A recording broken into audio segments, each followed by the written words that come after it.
Welcome to our journey through one of the world's earliest urban cultures, the Harappan civilization, also known as the Indus Valley Civilization. Flourishing around 3300 BCE to 1300 BCE, this civilization covered present-day Pakistan, northwest India, and parts of Afghanistan.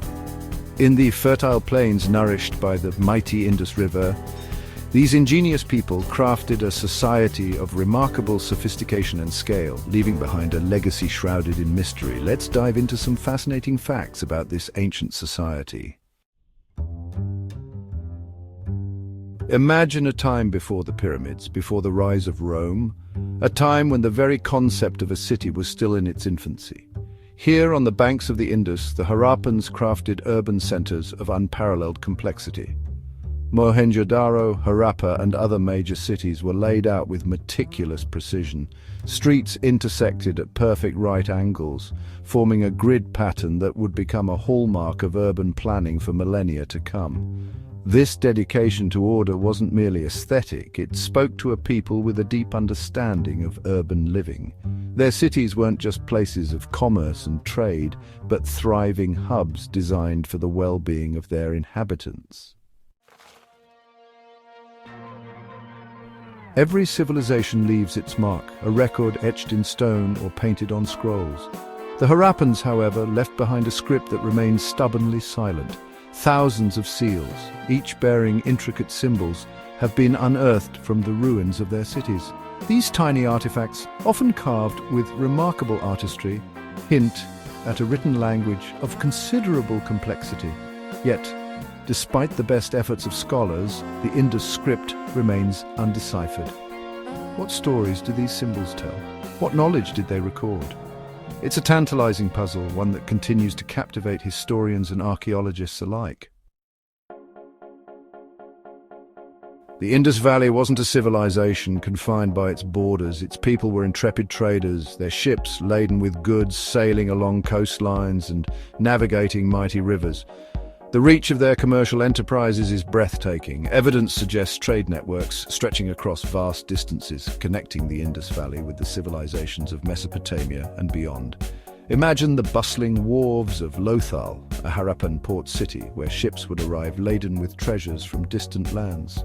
Carnelian beads, prized for their vibrant hues, were a sought-after commodity, along with cotton textiles and intricately crafted pottery. These goods found their way into the hands of merchants and elites thousands of miles away, testament to the entrepreneurial spirit of the Harappan people. The lifeblood of any civilization is its agriculture, and the Harappans were masters of cultivating the fertile lands along the Indus. Wheat, barley, and peas formed the staples of their diet, nurtured by the annual floods that replenished the soil. But their agricultural prowess extended beyond crops. These were a people who understood the delicate balance of nature, raising livestock like cattle, sheep, and goats, further enriching their diet and providing raw materials for their crafts. Imagine the vast fields stretching out from their cities, a patchwork of green and gold under the warm sun, a testament to the Harappans' deep connection to the land.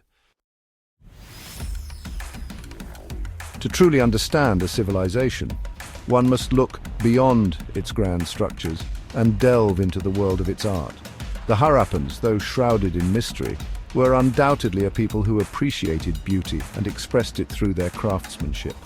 Their pottery, with its distinctive red and black design, speaks of skilled artisans, their hands shaping clay with precision and artistry. Then there are the beads, tiny masterpieces of intricate craftsmanship. Crafted from carnelian, agate, and steatite, they were fashioned into necklaces, bracelets, and other adornments, adding a touch of color and elegance to their lives. In the heart of Mohenjo-daro lies a structure that speaks volumes about the Harappans' understanding of water, the Great Bath. This impressive edifice, lined with baked bricks and featuring a sophisticated drainage system, wasn't merely a place to bathe. It was a testament to their engineering prowess and their reverence for water's life-giving properties. But the Great Bath was just one element of a much larger system.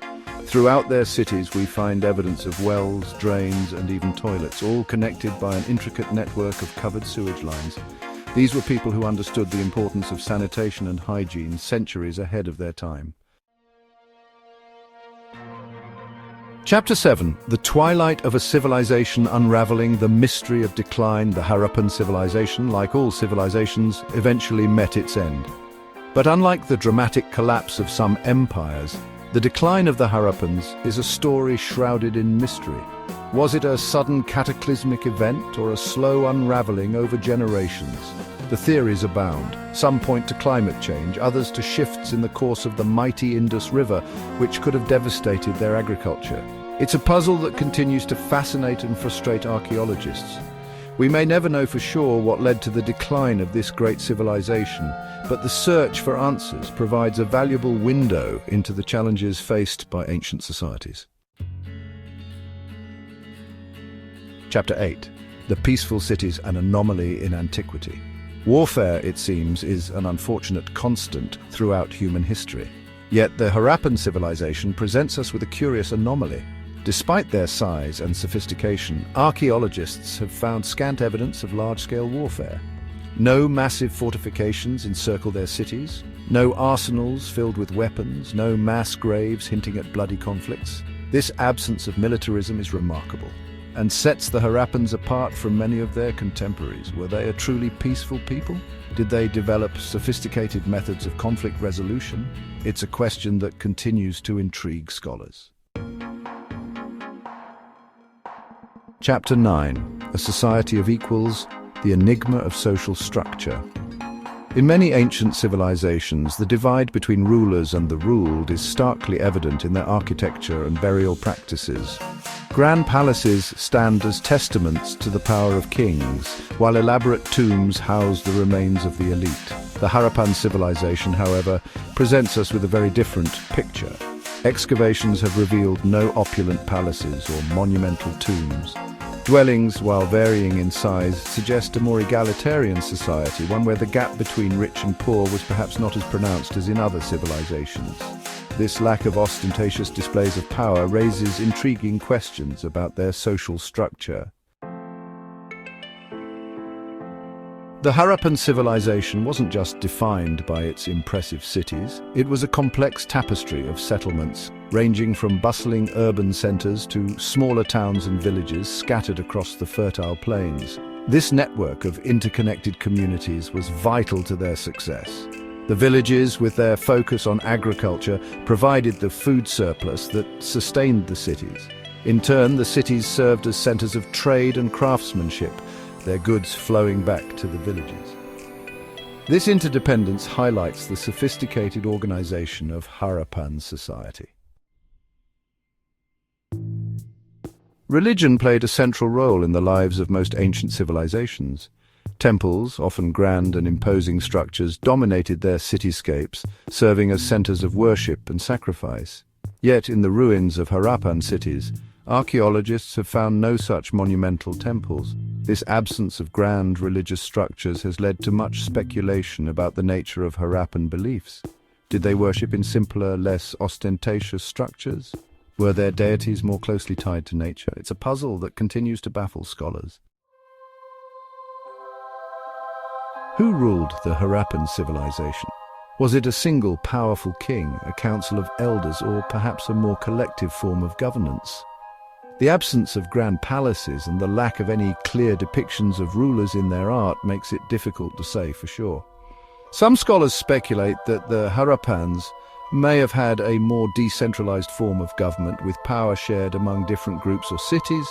Others believe that a priestly class may have held significant sway, their authority stemming from their knowledge of the Indus script and their role in religious rituals.